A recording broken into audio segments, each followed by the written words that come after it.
सर्वप्रथम जय महाराष्ट्र. हा व्हिडिओ फक्त आणि फक्त प्रतीक्षानगर सायन इकडच्या जनतेसाठी आहे. तर हल्ली तुम्ही तो ड्रामा बघितला. आपला एरिया आता पूर्ण इंडियात फेमस झाला त्या कलर झेरॉक्स एबी फॉर्ममुळे. नंतर 50 खोके एकदम ओके. ऑल ओव्हर इंडिया आपला एरिया फेमस झाला आहे. आणि प्रतीक्षानगर हा शिवसेनेचा बालेकिल्ला होता, आहे आणि कायम राहील.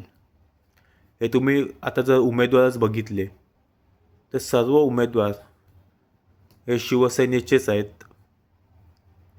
आता भले वेगवेगळ्या पक्षात असतील, पण जे मेन कॅन्डिडेट्स आहेत ते सर्व शिवसेनेचेच होते. एका शाखेत बसायचे. आज त्यांचे रस्ते वेगळे आहेत. एक तर 2019मध्येच त्यांनी सोडली शिवसेना. दुसरे ऑगस्ट महिन्यात गेले 7 खोक्यात गायब. लगेच एका दिवसात इथून ते तिथून 7 खोक्यात गेले. कोण ओळखत नव्हतं त्यांना. शाखेने त्यांना नगरसेवक केलं. त्यानंतर शाखेच्या लोकांच्या पाठीत खंजीर खुपसून 7 खोक्यात ती लगेच पक्ष बदलला. आणि दुसरे म्हणजे ते तर 2019मध्येच बाहेर पडले आणि आता रडायची ॲक्टिंग करतात.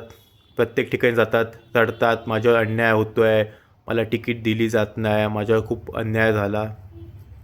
तुम्हाला एकच सांगतो, ज्यावेळी 2022मध्ये उद्धव ठाकरे साहेबांनी आपला मुख्यमंत्रीपदाचा राजीनामा दिला, वर्षा बंगला सोडला, हे आता जे रडत आहेत ना, हे नाचत होते. त्यावेळी नाचत आहेत. आमच्या डोळ्यात अश्रू होते. प्रतीक्षानगरमधल्या बहुतांश शिवसैनिकांचे, प्रत्येक घरात शिवसैनिक आहे, त्यांच्या डोळ्यात अश्रू होते आणि हे एकटे नाचत होते त्यांच्या ऑफिसमध्ये. नियतीचा खेळ बघा. आज हे रडत आहेत आणि येत्या 16 तारखेला अजून रडणार, ज्यावेळी तर दारुण पराभव होणार. ते सर्व शिवसैनिकांनी प्रतीक्षानगर म्हणजे मशाल, मशाल आणि मशाल. आणि शिवसेनेचा बालेकिल्ला होता, आहे आणि कायम राहील. आणि या दोघांना यांची जागा दाखवा एवढीच विनंती करतो. आणि शिवसेनेचा भगवा जी मशाल आहे ती या प्रतीक्षानगर पेटली पाहिजे. ज्यांनी आपली एक मदत होईल. कारण एक सीट महत्त्वाची आहे. जर आपल्या प्रतीक्षानगरमधून शिवसेनेचा उमेदवार निवडून आला तर ती ठाकरेंना मोठी साथ होणार आहे. म्हणून जय हिंद, जय महाराष्ट्र.